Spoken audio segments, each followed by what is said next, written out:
Hello guys, দেখতেই পাচ্ছেন তারাতলায় ভয়ঙ্কর একটি দুর্ঘটনা ঘটে গিয়েছে, যার কারণে বহু মানুষ কিন্তু আটকে পড়েছে।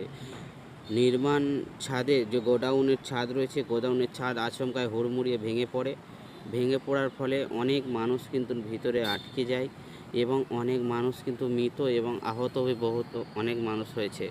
তো যার কারণে দেখতে পাচ্ছি এনডিএ এসডিএফ সব টিম কিন্তু পৌঁছে গিয়েছে এখানে, কিন্তু গ্যাস কাটিং করে কিন্তু সবাইকে বের করা হচ্ছে কিছু মানুষকে, এবং গ্রামবাসীরা পানীয় জলের ব্যবস্থা করে দিচ্ছে। ভিতরে যারা ফেঁসে রয়েছে তাদের দিকে জলের জন্য ব্যবস্থা করছে।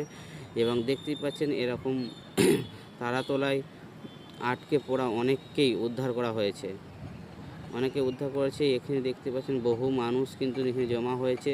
তো স্থানীয় বাসিন্দারাও কিন্তু হেল্প করছে এবং অনেক কষ্ট করে কিন্তু তাদের দিকে বের করা হচ্ছে। দেখতেই পাচ্ছেন এখানে দমকল এবং সব কিছুই কিন্তু পৌঁছে গিয়েছে। নিচে যেভাবে মানুষ আটকে রয়েছে তাদের দিকে কিভাবে উদ্ধার কাজ চালানো হচ্ছে দেখতে পাচ্ছেন লাইভ।